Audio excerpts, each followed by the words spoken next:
আসসালামু আলাইকুম বন্ধুরা, আজকে আমাদের ফটোশপের নবম ক্লাস। আর আজকে এই ক্লাসে আমরা জানবো ফটোশপের ফ্রেম টুলের ব্যবহার।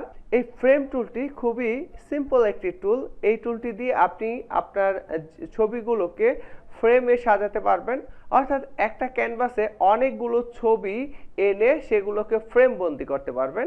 খুবই সহজ। সো আমরা চলে যাচ্ছি আমাদের ফ্রেম টুলটিতে। এই যে ফ্রেম টুলটি সিলেক্ট করা রয়েছে, আমাদের সামনে একটি ছবিও রয়েছে। ফ্রেম টুলটি নেওয়ার পর আমাদের এখানে দুইটি অপশন দেখাচ্ছে, একটি হলো চারকোনা আর একটা হচ্ছে গোল। তো আমি চাচ্ছি এখন চারকোনা ফ্রেম করতে। তো ফ্রেমটি আঁকার জন্য আমরা এই জায়গা থেকে আঁকবো এই যে বাঘের ছবিটিতে। সো যদি আপনি স্কোয়ার শেপ চান তাহলে অবশ্যই শিফট ধরে এই শেপটি তৈরি করবেন, আর যদি শিফট ছাড়েন তাহলে আপনার মন মতো যে কোনো রেক্টেঙ্গুলার আঁকতে পারবেন। তো আঁকলাম। এবার আমাদের এই ছবির শেপটি আমরা চাইলে বড় করতে পারি। এই যে বর্ডারে ক্লিক করে আমরা চাইলে এটাকে ছোট বড় দুইটাই করতে পারি। এরপর আমরা যদি এই ছবিটিকে একটু মুভ করতে চাই তাহলে এটাও করতে পারি। আমরা ছবির সীমানাটা অন্যদিকে দেখাতে চাই সেটাও করতে পারবো ছবির উপর ক্লিক করে।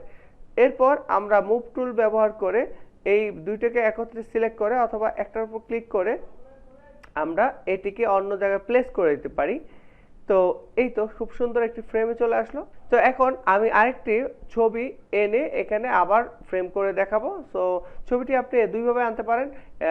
নেট থেকে আপনি চাইলে রাইট বাটন কপি, ছবির উপর right button copy image click করে পেস্ট করে দিতে পারেন, অথবা আপনি চাইলে ফাইল থেকে প্লেস এমবেডেড এটা চেপে আপনার কম্পিউটারে থাকা ছবি নিয়ে আসতে পারেন। যেমন এখানে আমার ডাউনলোড করা রয়েছে ছবি, এই যে এই ছবিটাকে আমরা প্লেস করব। সো প্লেসে ক্লিক করলাম এবং এটাকে বড় ছোট করে নিলাম। এরপর এন্টার প্রেস করলাম। ওকে, আমাদের ছবিটি এখানে প্লেস হলো। এবার আমরা ফ্রেম টুলটিতে গিয়ে এবার ইলিপ্টিক্যাল টুলটি নিব। এবার আমরা আমাদের মন মতো একটা সীমানা এঁকে দিব। এটা যদি একবারে রাউন্ড গোল টান তাহলে অবশ্যই শিফট ধরে করবেন, স্কোয়ার হবে, অর্থাৎ চারদিকে গোলটা সমান থাকবে।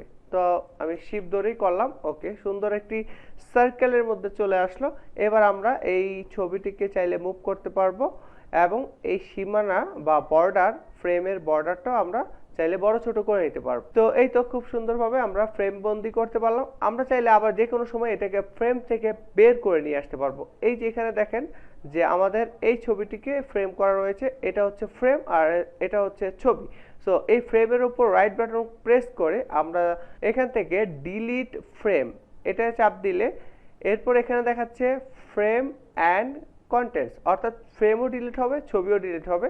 তো এটা আমরা সিলেক্ট করব যে ফ্রেম অনলি ফ্রেম ডিলিট করতে চাই। ওকে, আমাদের ফ্রেম থেকেও বের করে নিয়ে আসতে পারলাম। সো এটা ছিল আজকের ফ্রেমের ব্যবহার।